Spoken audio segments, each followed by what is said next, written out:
बहुत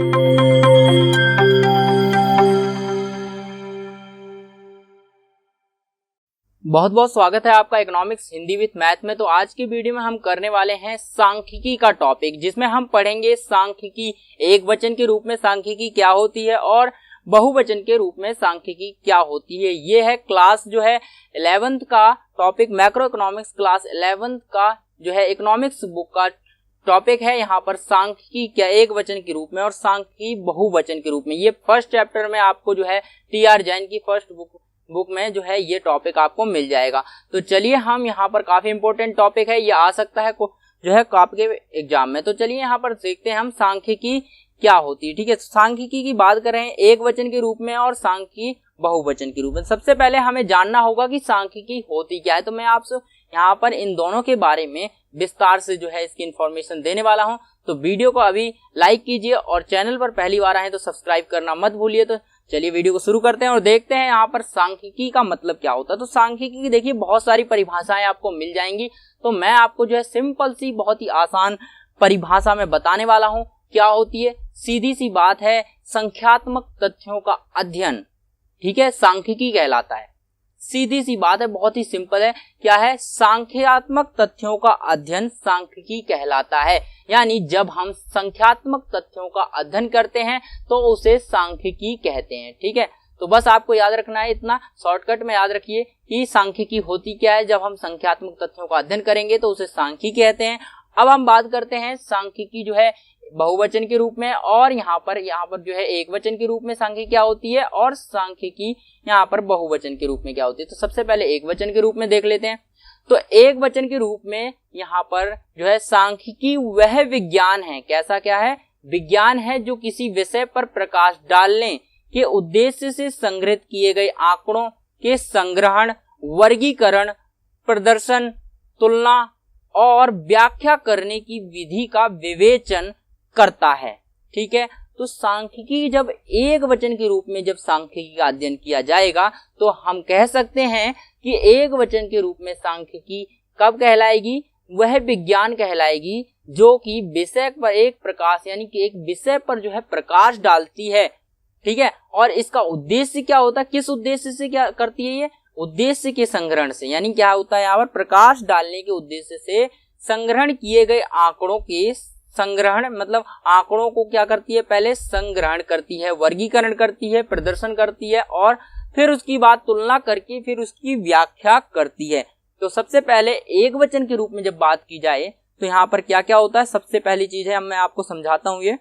चलिए अब देखते हैं सांख्यिकी जो है एक वचन के रूप में होती क्या है। तो सबसे पहले क्या होता है कि कोई भी आंकड़े, यहाँ पर मान लीजिए आंकड़े हैं, क्या है?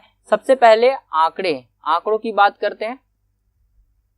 ठीक है, सबसे पहले हम आंकड़ों की बात करेंगे। तो सबसे पहले कहीं से भी कोई भी इंफॉर्मेशन मिलती है, कोई भी घटना होती है या कोई भी चीज होती है तो यहाँ पर सबसे पहले क्या है? आंकड़े एकत्र होते हैं। सबसे पहले क्या होता है? आंकड़ों का संकलन किया जाता है। यानी कि आपको जो है सबसे पहले डाटा चाहिए, यानी आंकड़े चाहिए। तो सबसे पहले नंबर पर क्या आता है? संकलन। ठीक है, तो सबसे पहले आता है संकलन। ठीक है, तो यहाँ पर सबसे पहला पॉइंट है आपका, आंकड़ों का संकलन किया जाएगा। ठीक है, तो यहाँ पर मान लीजिए आपको विद्यार्थियों के आंकड़े चाहिए। तो सबसे पहले विद्यार्थियों के आंकड़े अगर आपको चाहिए तो आपको जो है यहाँ पर विद्यार्थियों के आंकड़े चाहिए तो आपको सबसे पहले स्कूल में क्या करना पड़ेगा? विद्यार्थियों के पास जाना पड़ेगा। तो विद्यार्थियों से जाकर के वहां पर जो है एक एक विद्यार्थी से पूछ के आप आंकड़े एकत्र करें। तो यहाँ पर हम आगे पढ़ेंगे कि आंकड़े एकत्र करने की विधियां भी होती हैं, बहुत सारी होती हैं। तो वहां पर प्रतिदर्श विधि होती है और यहाँ पर जो है जनगणना विधि, बहुत सारी विधि होती हैं। ठीक है, तो वो हम बाद में पढ़ेंगे। हम यहाँ पर क्लियर करते हैं कि सबसे पहले आपको जाना होगा यहाँ पर स्कूल में। अगर आपको स्कूल के बारे में बच्चों के आंकड़े चाहिए तो आपको क्या करना होगा? आप जाएंगे स्कूल में और वहां से आंकड़े आप जो है एक एक बच्चे से पूछेंगे कि सारे आंकड़े उसके बारे में एकत्र करेंगे। या फिर आप एक तरीका दूसरा अपना सकते हैं, तो वो है उनके टीचर से पूछेंगे तो वो आपको जो है सब बच्चों के बारे में बता देंगे। तो इस तरह से आपको एक आंकड़े मिल जाते हैं। तो इस तरह से क्या है? एक तरीका है जिससे आप क्या कर सकते हैं? आंकड़ों का यहाँ पर संकलन कर सकते हैं। संकलन मतलब होता है इकट्ठा। आप इस स्कूल में गए, फिर आपको दूसरे स्कूल में जाना है, नंबर 2 स्कूल में, ठीक है, 1 स्कूल, फिर 2 स्कूल, इस तरह से तीसरे में गए। तो इस तरह से अलग अलग स्कूलों में जाकर के आप जो है सभी के आंकड़े निकाल के संकलित करेंगे। सबसे पहले क्या करेंगे आप, संकलित यानी इकट्ठे करेंगे। उसके बाद सेकंड जो पॉइंट आता है वो आता है आंकड़ों का व्यवस्थितीकरण।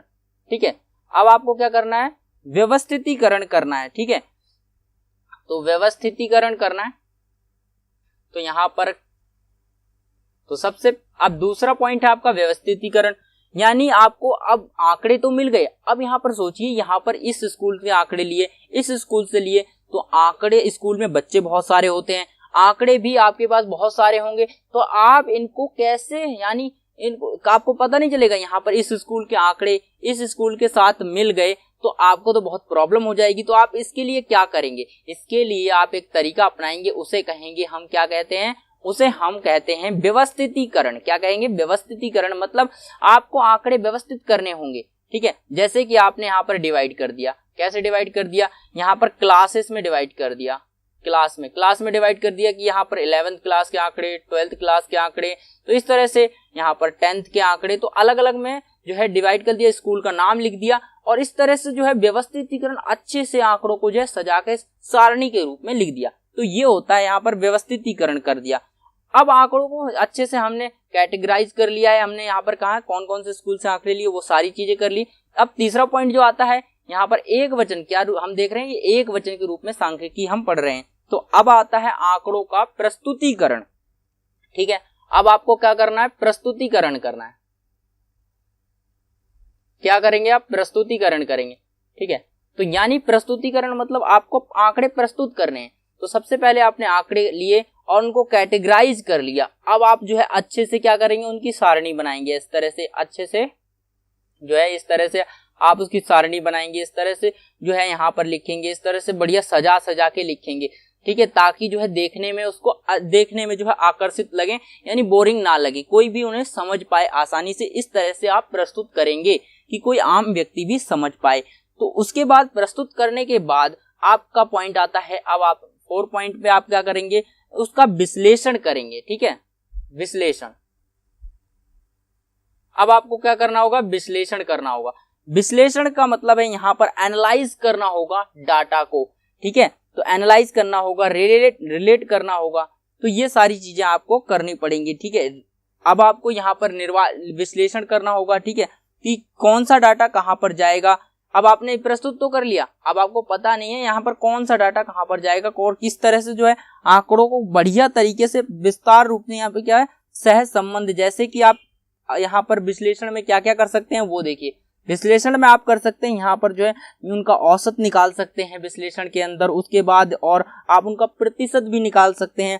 तो आंकड़ों में आप दिखाएंगे ना कि उनका औसत कितना है, प्रतिशत कितना है, और साथ ही जो है उसका सह संबंध, बाकी सारी चीजें भी आप दिखाएंगे। और फिर उसके बाद ये जो आंकड़े यहाँ पर पूरी सारणी एक पूरी तरह से व्यवस्थित करके आप देंगे तो वो विश्लेषण के साथ होगा। ठीक है, अब हम 5 पॉइंट पढ़ते हैं। 5 पॉइंट जो है हमारा 5वां है, उसे कहते हैं निर्वाचन।